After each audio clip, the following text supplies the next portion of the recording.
안녕하십니까. 로포커스 신세아입니다. 지난달 인천에서 발생한 층간소음 흉기난동 사건 기억나십니까?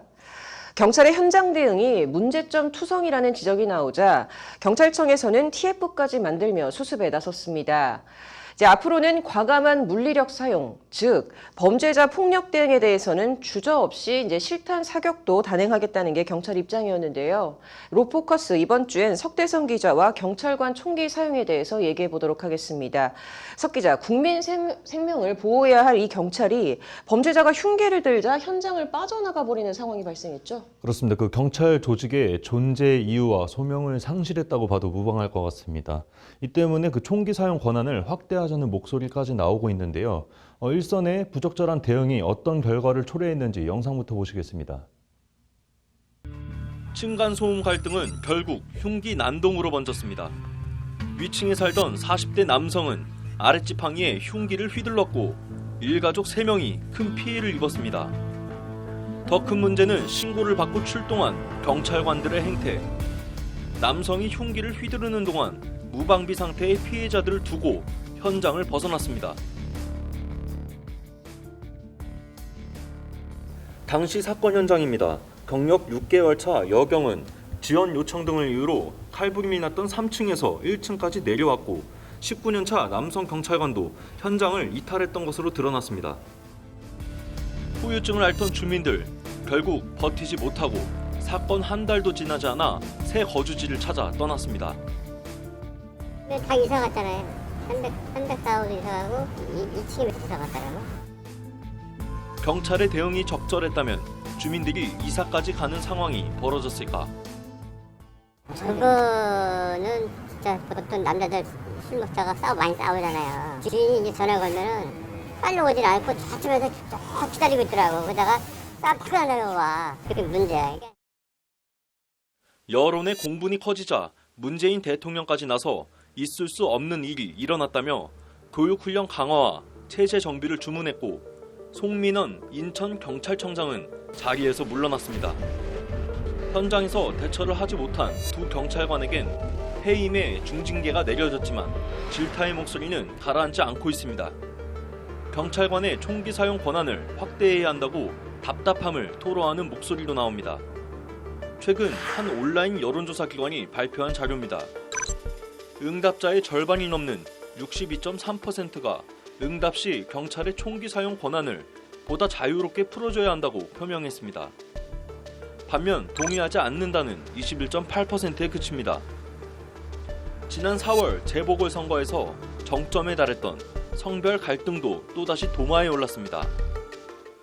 문 대통령은 이번 사건을 두고 남경, 여경 문제가 아니라 현장에 출동한 경찰의 기본 자세와 관련된 사안이라고 평가했지만 여론조사 응답자의 절반이 넘는 56.1%는 여경 할당제를 반대한다고 피력하고 있습니다.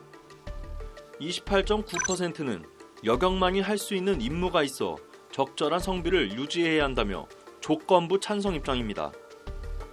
야권에서도 할당제에 대해선 부정적 기류가 흐릅니다. 치안활동 시에 제압 능력을 측정할 수 있는 체력 검정 등은 성비를 맞추겠다는 정치적인 목적 등을 기반으로 자격 조건을 둘 것이 아니라 철저하게 국민의 생명과 재산을 지킬 수 있는 최소한의 치안 업무 수행 능력을 확인하는 것이 되어야 합니다. 경찰관들 훈련은 제대로 하고 있는 걸까? 취재 결과 월 2회 소집 형태로 열리던 경찰관 무도 훈련은 이미 2017년부터 소집 훈련 1회와 개인 체력 훈련 1회로 축소된 상태. 그나마도 지난해와 올해는 코로나19를 이유로 한 달에 1시간 동영상 교육에 개인 체력 훈련 1회로 개편된 실정입니다. 경찰은 일단 신입경찰관 10,000명과 일선 경찰관 7만 명을 대상으로 특별교육과 테이저건 사용 훈련을 실시한다는 방침입니다. 초유의 경찰관 도주로 드러난 대한민국 치안 실태. 일부 경찰관의 잘못된 행태와 부적절한 대응이 12만 경찰 조직의 위상을 실추시키고 있습니다. 법률방송 석대성입니다. 네, 인천 층간소음 흉기 난동 사건에 대해서 앞서 살펴봤습니다. 결국 주민들은 이 사건 때문에 이사를 가게 됐고 이 남녀 성차별 문제까지 지금 다시 끄집어냈어요.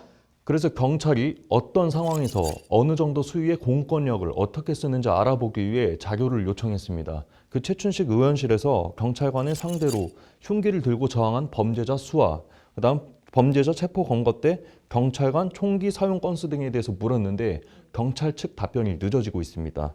결국 경찰 안에서도 연간 몇 명이 흉기를 들고 저항을 했고 경찰관은 몇 번 총기를 사용했는지 계속적으로 파악하고 있지 않다는 뜻이겠죠. 그래서 지난해 범죄 통계를 바탕으로 일선 경찰관이 흉기를 든 범죄자를 마주할 수 있는 비율을 추정해 봤습니다. 지난해 경찰이 검거한 범죄자는 128만 9천 명입니다. 이 가운데 14%인 19만 명은 범죄 당시에 도구를 사용을 했습니다. 이번엔 지난해 출동 신고 처리 현황을 보시겠습니다. 총 1,829만 건의 출동이 있었습니다. 이 가운데 현장 검거는 1%인 21만 건입니다. 이 독립시행 두 개를 확률로 곱하면 0.14%가 나오는데요. 환산하며 범죄 당시 도구를 사용한 사람을 현장에서 검거할 건수가 2만 5천 건인 겁니다. 즉 가지고 있던 흉기를 들고 경찰한테 저항할 수 있는 범죄자가 2만 5천 명이 될 수 있다는 얘기입니다. 이들이 가지고 있던 범행 도구를 내려놓고 순순히 체포에 응한다면 상관이 없겠지만 반면 범죄 당시에 이제 도구를 쓰지 않고 있다가 범죄 도구를 들고 아니면 흉기를 들고 저항할 확률을 감안을 하면은 경우의 수는 더 높아지는 겁니다. 네, 이게 어떻게 보면 굉장히 높은 비율인 것도 같은데 경찰이 적극적으로 총기를 사용하겠다 지금 이런 방침을 내놨어요. 그렇습니다. 하지만 일선에선 아직 윗선의 방침에 대해서 의구심을 표하는 목소리가 많습니다. 또 학계에서는 아예 접근법 자체가 잘못됐다고 얘기하고 있는데 영상으로 한번 보시겠습니다. 경찰관이 국민 안전을 위해 현장에서 적극적으로 법을 집행할 수 있도록 제도적 기반도 확충하겠습니다. 경찰은 소급 대응 논란이 있을 때마다 강도 높은 공권력 행사를 공언했습니다. 2년 전 학계로부터 자문을 구하고 내놓은 물리력 기준입니다. 범죄자가 저항하면 경찰봉, 폭력을 휘두르고 위협하면 테이저건, 치명적 공격을 가하면 권총을 쓰라고 행동을 5단계로 세분화했습니다. 하지만 현장에선 무용지물입니다. 일선의 경찰관은 영화 대사처럼 총은 쏘라고 있는 게 아니라 범인 뒤통수에 던지라고 있는 것이라고 비꼬며 현장에서 사용할 수 없는 도구라고 말합니다. 까다로운 사용 수칙에 더해 무기를 쓴 뒤엔 훈령에 따라 보고서도 써야 하기 때문입니다. 개인이 책임져야 한다는 인식이 커 적극 대응은 주저할 수밖에 없다는 게 일선의 목소리. 긴급 상황에 직면해 사격하더라도 조준한 곳에 맞을진 미지수입니다. 일선 경찰관들이 사용하는 권총을 실제 쏴봤습니다.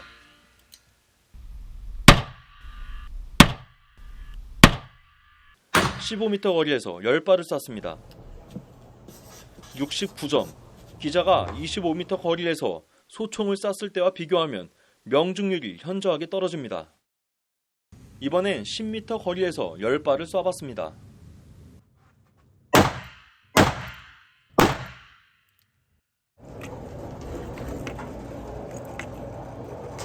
탄착구는 형성했지만 0점이 왼쪽으로 쏠려 있습니다. 오른쪽 다리를 쐈는데 왼쪽 다리에 맞을 가능성이 농후합니다. 흉기를 들고 있는 오른쪽 팔을 쐈는데 왼쪽 심장에 맞을 확률도 배제할 수 없습니다. 하나의 총기를 여러 경찰관이 돌렸으니 당연히 0점은 맞지도 않습니다. 결국 엎어지면 닿을 거리에서 총을 쏴야 원하는 곳을 맞출 수 있는 겁니다. 이 때문에 총기 살상력을 줄이는 방안도 거론됩니다. 총기를 한번 쏴가지고 치명적인 상처를 입으면 되돌릴 수가 없는 그런 결과를 초래하기 때문에 그러는 거죠. 일단 국회에선 경찰관의 면책 특권을 규정한 경찰관 직무집행법 개정안이 계류돼 있는 상황. 중대한 과실만 없으면 형사 책임을 감경하거나 면제해주겠다는 내용을 담고 있습니다. 하지만 정치권과 경찰이 번지수를 잘못 찍고 있다는 쓴소리도 나옵니다. 경찰 물리력 대응 5단계를 만든 이훈 교수에게 들어봤습니다. 지금 현재 경찰이 그 총기 사용을 할 수 있는 그 수권 규정이죠. 이 법률 자체는 제가 봤을 땐 크게 문제가 없습니다. 실제 지금 총기를 안 쓰는 것처럼 보이는 이유는 규정의 문제가 아니라 교육 훈련의 문제입니다. 현재 경찰이 시행하고 있는 훈련은 매우 비현실적이란 지적입니다. 국회에서 논의되고 있는 경찰관 면책 특권은 물리력을 제대로 쓸 수 있는 능력부터 갖춘 후 검토해야 한다고 이 교수는 일갈했습니다.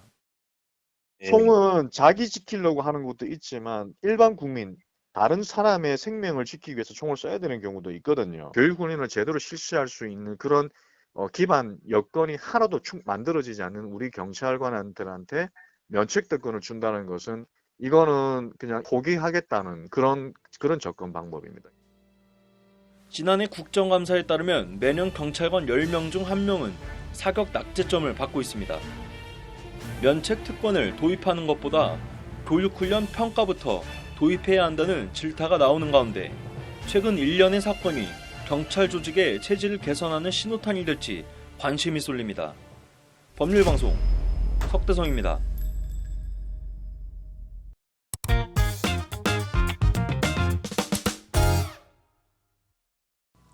변호사 세무사가 말해주는 돈 되는 법. 이번 주엔 사업자들이 올해가 가기 전에 반드시 챙겨야 할 절세 팁에 대해 이야기해 보도록 하겠습니다. 세무사님 어서 오십시오. 안녕하세요. 네, 이번 주는 좀 사정상 변호사님께서 자리를 함께 하지 못하셨는데 세무사님께서 좀 알찬 내용 전해주시리라 믿고 자, 이제 시작해 보도록 하겠습니다. 자, 2021년도가 어느덧 이제 2주 정도밖에 안 남았어요. 시간이 이제 정말 빨리 지나가는 것 같은데 이제 법인의 대표 이사분들이나 이제 개인 사업 하시는 분들이 올해가 가기 전에 꼭 준비해야 할 것들이 있다고 하던데 어떤 것들이 있을까요? 네, 맞습니다. 그 사업을 운영하시는 분들에서는 이제 올 한 해가 끝나기 전에 아마 올해의 손익에 대해서 가결산도 하실 거고 또 내년의 손익에 대해서도 준비를 하시는 그런 시즌이 되시거든요. 그래서 과연 이제 내가 올해를 어떻게 정도의 수익으로 마무리가 할지 무슨 말씀하신 것처럼 실제 비용과 지출에 대해서 정산을 하시는 그런 시즌이거든요. 그래서 저희 사무실도 지금 11월부터는 계속 저희가 올해 손익이 어느 정도 마무리가 될 것인가 이런 자금 흐름에 대한 계획을 짜기 위해서 그런 업무를 좀 많이 진행을 하고 있습니다. 그래서 실제로 저희가 12월 31일 이전에 준비해야 될 몇 가지 좀 내용들이 있어가지고 저희가 그 부분에 대해서 내용을 좀 준비를 해봤습니다. 네. 첫 번째로 말씀드리고 싶었던 게 그 사업용 계좌 등록에 대한 부분이거든요. 제가 사업용 계좌라고 하는 것들은 복식부기 의무이신 분들은 사업용 계좌에 대해서 홈택스에서 반드시 신고하시고 등록을 하셔야 되는 의무가 있습니다. 만약에 등록을 하지 않으신다고 한다면 세액감이나 세액공제에서 배제가 되는 불이익도 있고 그리고 사업용 계좌를 사용하시지 않은 거에 대한 가산세가 있거든요. 그래서 그걸 만약에 놓치신다고 한다면 두 가지 페널티를 받으실 수가 있으신 거니까 사업용 계좌 등록을 저희가 꼭 말씀을 좀 드리는 부분이고요. 두 번째로 말씀드린 게 저희가 사업용 신용카드에 대한 등록 부분인 겁니다. 그 사업용 신용카드라고 하는 건 저희가 신용카드라고 표현을 하는 건데 이게 그 체크카드를 전부 다 포함을 하는 부분이거든요. 그래서 혹시나 내가 사업용으로 사용하고 있는 신용카드나 체크카드가 있다고 한다면 홈택스에 등록하셔가지고 그 사업적 경비로 인정받으시는 게 좋습니다. 만약에 이것도 등록을 이제 깜빡하시는 경우가 많으신 건데 만약 깜빡하신 경우라고 한다면 국세청 입장에서는 이 사업을 운영하시는 분이 썼던 비용에 대한 정산이 홈택스 자료에 있는 것과 실제 신고가 들어온 것들이 차이가 나고 나면 그게 나중에 세무적인 리스크로 발생하실 수가 있거든요. 그래서 뭐 신규 발급받거나 재발급 받았을 때 깜빡하시는 분들이 좀 많으셔가지고 이분들은 꼭 반드시 등록하시라고 이것도 저희가 12월 31일 전에 꼭 말씀드리는 부분이고요. 세 번째는 그 원천세 반기별 납부 특례라는 제도가 있습니다. 그 원천세 반기별 납부라는 것은 말 그대로 원천세를 매달 10일마다 원래 사업하시는 분들은 납부하시는 경우가 많거든요. 근데 매달 10일마다 납부하시는 걸 이제 깜빡하시는 경우도 많고 깜빡하신다고 한다면 거기에 대한 가산세도 3%만큼씩 계속 발생을 하거든요. 그래서 이렇게 번거로운 일들이나 가산세에 대한 리스크를 좀 줄이기 위해서 말 그대로 반기별 납부, 즉 6개월마다 한 번씩 납부하시는 특례제도가 있어요. 근데 이 특례제도를 내가 원할 때 아무 때나 신청할 수 있는 게 아니라 이번 그 하반기의 경우에는 이번 달 말까지 좀 신청하시는 기한이 있는 거기 때문에 이 업무들은 반드시 올해가 가기 전에 꼭 챙기시라. 이렇게 저희도 사업주분들한테 많이 말씀을 좀 드리고 있습니다. 네. 어떻게 보면 참 당연히 알아야 할 좀 사안인 것 같기도 하면서도 처음 듣는 내용들도 참 많은 것 같아요. 이거를 조금 더 쉽게 실제 사례로 좀 예시를 들어주신다면요? 네. 제가 실제 사례로 좀 말씀드릴게요. 제가 아시는 세무사님의 거래처 대표님께서 이 사업용 통장을 등록하지 않은 거에 대해서 그 세금을 추가적으로 한 1억 5천 정도? 크게 납부하신 경우가 있어요. 이게 왜 그러냐면 아까 말씀드린 것처럼 사업용 계좌를 그 등록하지 않으신다고 한다면 그 가산세나 감면에서 아예 제외가 되는 것들이 있거든요. 그래서 이분께서는 요즘에 청년들이 창업을 하고 나면 세금에 대해서 100% 감면해주는 특례제도가 있는데 그런 특례제도를 아예 적용받지 못하셔가지고 예, 혜택을 받지 못하시면서 절세를 못하셔가지고 그냥 세금을 고스란히 더 납부하신 경우가 있거든요. 그래서 이게 어떻게 보면 되게 사소한 업무이긴 하지만 요즘에는 전산과 프로그램이 워낙 많이 발달되어 있으신 거니까 이런 거를 놓치셔가지고 1억 5천이나 큰 세금이 왔다 갔다 하지 않게끔 반드시 좀 유의하시는 경우가 좋습니다. 그렇죠. 그런 사례도 있는데 좀 이거 외에 또 어떤 것들을 준비할 게 또 있을까요? 네, 저희가 말씀드린 것처럼 12월 31일 것까지 저희가 그 매출과 매입에 대해서 다 신고를 하는 거잖아요. 그래서 저희가 스타트업 하시는 분들한테 가장 많이 말씀드리는 게 절세를 위한 가장 첫 번째는 내가 받은 것만큼 매출을 신고하고 내가 쓴 비용만큼 세법적으로 인정받는 게 가장 중요한 첫걸음이라고 말씀을 많이 드리거든요. 그래서 혹시나 내가 특히나 현금 영수증을 의무로 발행하신 사업자분들은 내가 사업용 통장으로 현금을 받았는데 깜빡하고 나서 이것도 매출 현금 영수증을 반영을 안 하신다고 한다면 이것도 굉장히 큰 세무적인 리스크로 발생하실 수가 있기 때문에 저희가 이 부분에 대해서는 반드시 좀 체크해서 발행을 하시라 그런 말씀 좀 드리도록 하겠습니다.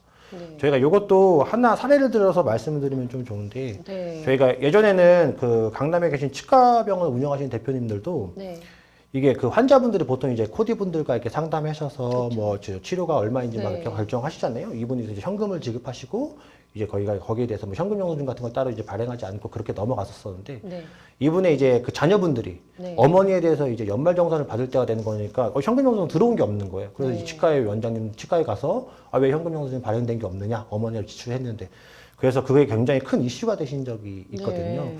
그 현금 영수증에 대해서 한 가지 좀 아셔야 될 부분이 현금 영수증은 발급 일자를 내가 오늘 발행하면서 어제로 조정할 수가 없어요. 그래서 반드시 의무 대상자이신 분들은 현금을 받으신 부터 7일 이내에 발급하는 의무도 좀 주어지시기 때문에 현금 영수증의 발급에 대해서는 반드시 좀 체크해 주시라. 이 부분도 좀 중요한 포인트로 말씀 좀 드리고 싶습니다.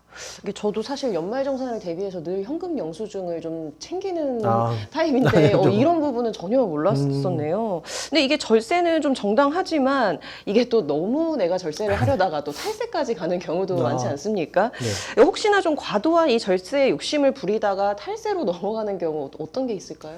실제적으로 저희가 사업자분들 입장에서는 어쨌든 세금이라는 게 있었던 돈이 나가는 거기 때문에 아무래도 예민하신 거고 아무래도 나가는 돈에 대해서 좀 민감하실 수밖에 없잖아요. 그래서 저희가 세금을 많이 좀 줄이기 위해 가지고 보통 이제 지금 연말 때쯤에서 뭐 1년치의 금액을 한 번에 납부하신 경우도 많아요. 예를 들면 뭐 장기적으로 납부할 때, 예를 들면 뭐 아까 뭐 저희가 뭐 보험료를 한 번에 낸다든지 아니면 뭐 연말에 몇 년도에 합쳐서 낼 금액을 한 번에 납부하신 경우도 굉장히 많아요.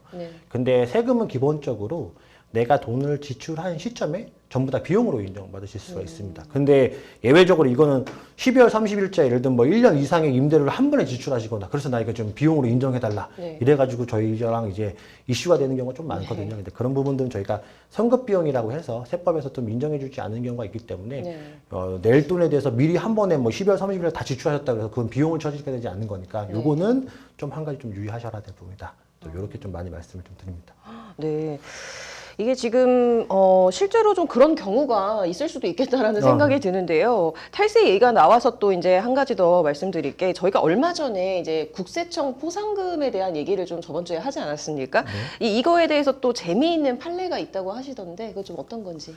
네, 제가 얼마 전에 저희가 같이 포상금제에 대해 말씀하신 것처럼 얘기를 했잖아요. 그래서 저희가 대법원 판례에 대해서 저희가 공부하다 본 거니까 저희가 올해 7월에 2심 고등법원에서 선고된 후에 상고 없이 확정된 판례가 있어서 저희가 하나 재미있는 사례라서 한번 설명을 좀 드리려고 해요.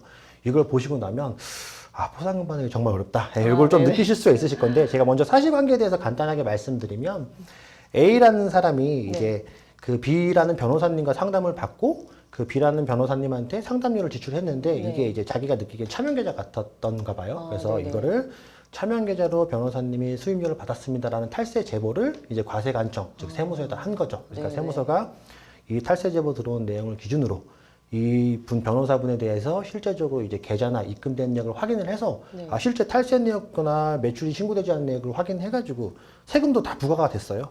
이제 세금이 다 부과됐으니까 이에 A 씨는 과세관청에게 탈세제보 포상금을 이제 지급해달라는 신청을 하였는데요. 과세관청에서는 이제 A 씨가 제공한 자료 자체가 중요한 정보에 해당하지 않는다고 해가지고 지급을 거절하면서 이게 지금 고등법원까지 오게 된 그런 사례입니다.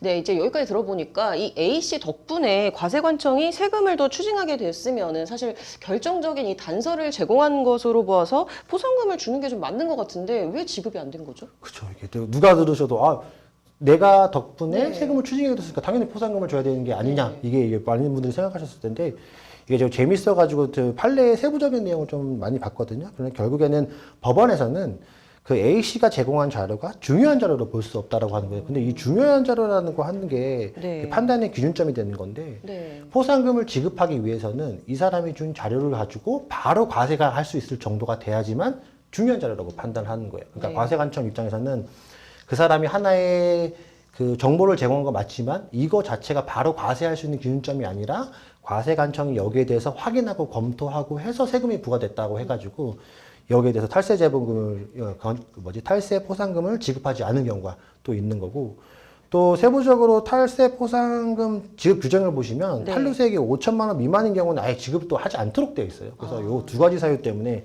좀 지급이 거절된 사례인 거죠. 그래서 네. 저희가 봤을 때도 아 이게 정말 완전히 과세를 할 수 있을 정도의 정보를 제공을 해야지만 포상금을 받을 수 있는 거고 그래서 실무적으로는 그 보통 이제 내부의 관계자들, 내부의 이거를 좀 이 정도의 정보를 관여하시는 분들이 제보를 했었을 때 포상금을 받는 제도가 좀 많죠. 그래서 계속 말씀드리지만 이제 포상금 제도라는 게 실질적으로는 있긴 하지만 받기는 좀 어려운 네. 그런 좀 아쉬운 점이 좀 있습니다. 네. 좀 이런 경우도 있다는 거 좀 알아두시면 좋을 것 같고 저희 마지막으로 지난번에 얘기했던 이 종부세 관련해서도 알려드릴 사항이 있다고 하셨는데 좀 어떤 건지 말씀 부탁드릴게요. 아, 네. 저희가 얼마 전에 그 종합부동산 편도 역시 한번 방송을 좀 해드렸는데, 저희 아마 방송 보신 분들은 다 내용을 좀 아시겠지만, 저희가 못 보신 분들 중에서 저희 쪽에서 문의 주신 분들 중에 종부세의 고지 자체가 좀 오류가 많은 경우 케이스가 네. 좀 두드러지게 두 가지 케이스가 있어서 좀 설명을 좀 드리려고 하는 거거든요. 네. 첫 번째는 혹시나 그 내가 매입 임대주택을 가지고 있고 다른 곳에서 거주하는 주택을 보유하고 계신다고 한다면 네. 종합부동산세 공제됐던 금액을 네. 꼭 한번 해보시는 게 좋으실 것 같아요. 네. 보통 그 1주택자의 경우에는 12억 원이라는 게 공제가 되고 네. 다주택자의 경우에는 그 6억 원이 공제가 되는 건데 네. 저희가 실제적으로 고지된 내역을 보는 거니까 뭐 12억 공제되셔야 될 분들이 6억이 공제가 되는 경우가 많아서 네. 고지가 그대로 되는 경우가 많더라고요. 그래서 내가 매입 임대주택을 가지고 있고 거주주택을 하나 가지고 계신 분들에 대해서는 이 공제 금액에 대해서 반드시 좀 확인해 보셔서 혹시나 나의 종부세가 좀 잘못된 것이 아닌가 이걸 좀 한번 체크를 해보시는 게 좋으실 것 같고요. 네. 두 번째는 재건축 주택에 대해서 알고 계신 것처럼 재건축 주택이 보통 이제 등기라고 표현을 하는 건데 저희가 네. 건물은 올라가 있지만 이게 법률상 등기부등본이 많이 안 되어 있는 경우도 있어요.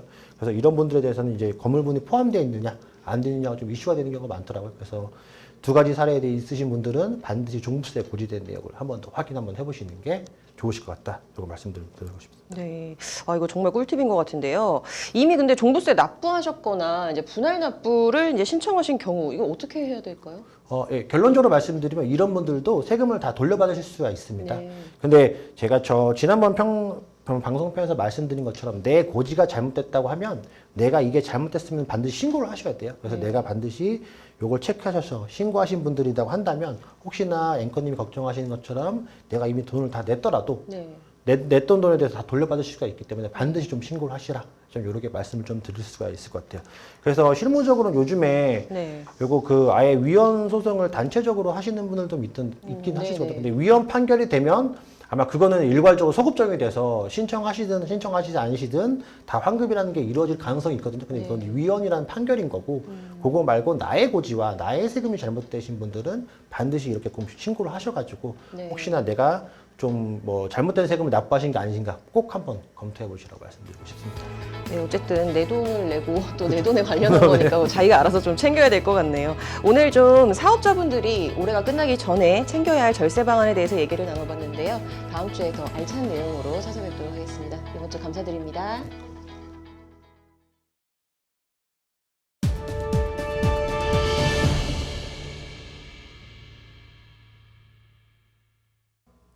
올해 세무사 시험 최종 합격자 가운데 3분의 1이 넘는 인원이 일부 과목 면제 특혜를 받은 세무 공무원인 것으로 확인됐습니다.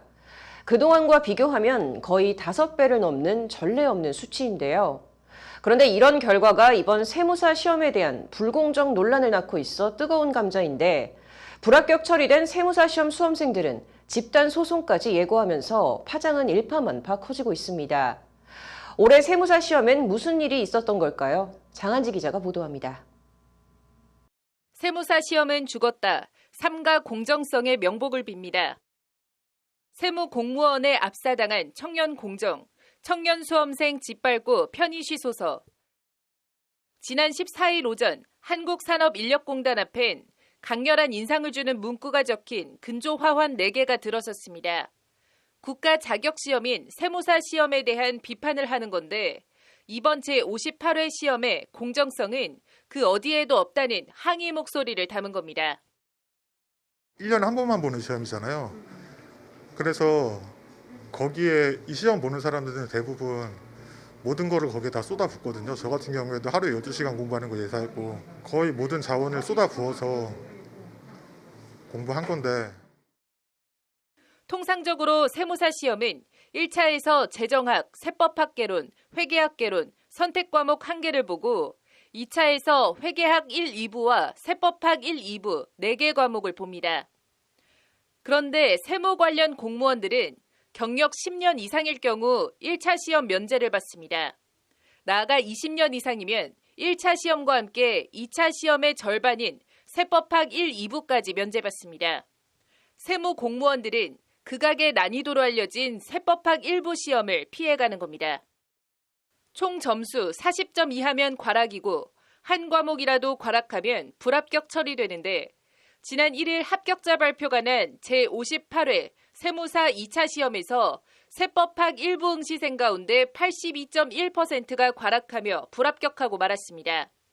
최근 5년간 세법학 1부 평균 과락률이 38%인 것과 비교하면 2배가 넘는 수치입니다.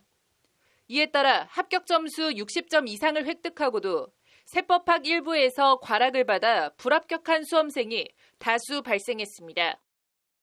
올해 2차 시험에 응시한 총 인원 4,597명 가운데 탈락자는 총 3,891명, 이 중 3,200여 명이 세법학 1부 과락으로 탈락했습니다. 이례적으로 한 번도 있었던 과락률이 아니고 보통 50%, 저희가 많았어도 65%, 70% 정도 나왔었는데 82%라는 과락률로 너무 많은 사람들이 과락을 당해서 불합격 처분이 됐고요. 정답이 뚜렷한 객관식이 아닌 추론이나 논수령 시험에서도 빼곡히 답안지를 적어냈으나 만점만큼 나오기 힘들다는 0점을 맞은 수험생들이 수두룩하게 나왔습니다.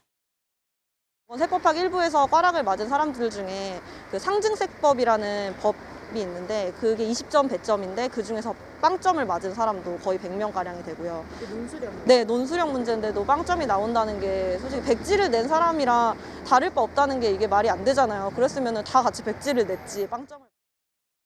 불합격한 수험생들 사이에서 채점 기준에 대한 부정 의혹이 제기되는 가장 큰 이유는 따로 있었습니다. 합격자 706명 가운데 33.6%인 237명이 일부 과목 면제 특혜를 받은 세무 공무원 출신인 것으로 나타났기 때문입니다.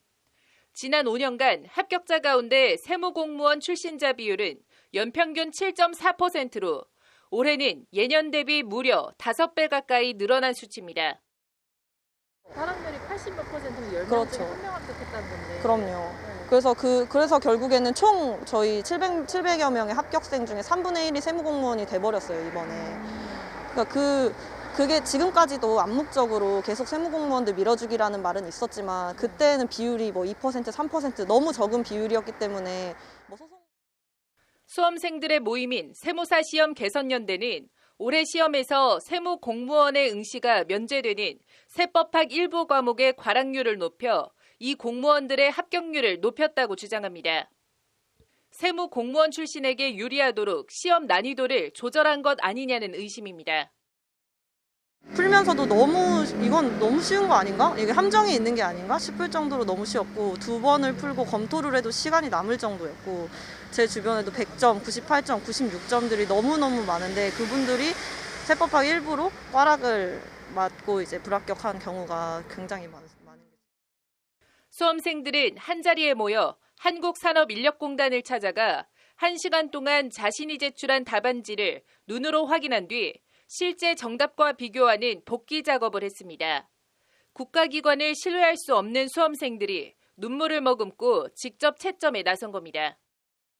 그나마 이제 회계학 같은 경우에는 답이 숫자가 정해져 있기 때문에 이제 숫자를 이렇게 숫자로도 이렇게 그 시험지에 적어가지고 이게 그냥 맞나 틀린다는 알 수는 있는데 논술형 같은 경우에는 이거를 다 베껴온다는 거는 사실상 불가능하고 왜냐하면 시험을 주관하는 산업인력공단이 이번 시험 결과를 명확히 소명해야 한다는 목소리가 커지는 가운데 수험생들은 공단에 채점 기준 공개, 세법학 일부 과목 재채점 등을 요구하고 있습니다. 아울러 이들은 채점 기준 공개와 재채점 등을 요구하는 행정소송도 진행하기로 했습니다. 관련해서 공단은 세무사 2차 시험에 대한 감사를 논의 중에 있는 것으로 전해졌습니다. 공단 측은 아직 확정된 건 없지만 내부에서 문제의 심각성을 인지하고 있고 내부 감사 또는 상급기관인 고용노동부나 감사원의 외부 감사 의뢰를 검토하고 있다고 밝혔습니다. 한편 지난 5년간 특혜 전형으로 세무사 자격증을 취득한 487명 대부분이 국세청 출신인 것으로 파악됐습니다. 특혜 전형은 국세청 말고도 세무 관련 경력을 가진 공무원이면 누구든 받을 수 있는데 5년간 국세청 출신 외 특혜 전형으로 합격한 사람은 0명. 세무사 시험 특혜 전형이 사실상 국세청 출신 세무 공무원에게 주어지는 정관예우 아니냐는 비판이 나오는 이유입니다. 그 사람들은 세법학도 아예 안 보는 데다가 보시면 아시겠지만 저희가 불합격하게 된 이유가 세법학 때문인데 거의 대부분 분들이 시험을 잘 봤음에도 불구하고 대단히 무공평하다고 느낄 수밖에 없죠. 진짜 참담하죠. 법률방송 장한지입니다. 이번 주 로포커스에선 경찰 총기 사용과 관련한 얘기 전해드렸습니다. 저희가 앞서 언급했던 인천 흉기난동 사건과 같은 흉악범죄 관련 그간 경찰이 보여준 소극적인 무기 사용은 어떤 식으로든 개선이 돼야 할 점은 맞는 것 같습니다. 위험에 빠진 국민들이 제대로 보호받지 못하는 결과가 계속된다면 경찰에 대한 신뢰는 점점 땅에 떨어질 것이 분명하기 때문입니다. 다만 국회에서 논의되고 있는 경찰관의 면책특권 법제화 방안은 현 상황에서 필요한 부분일 수는 있으나 이로 인한 형사면책 남용 등에 대한 부작용도 잘 고려해서 여러 부분들이 세심하게 마련돼야 할 것입니다. 로포커스 여기서 마치도록 하겠습니다. 시청해주셔서 고맙습니다.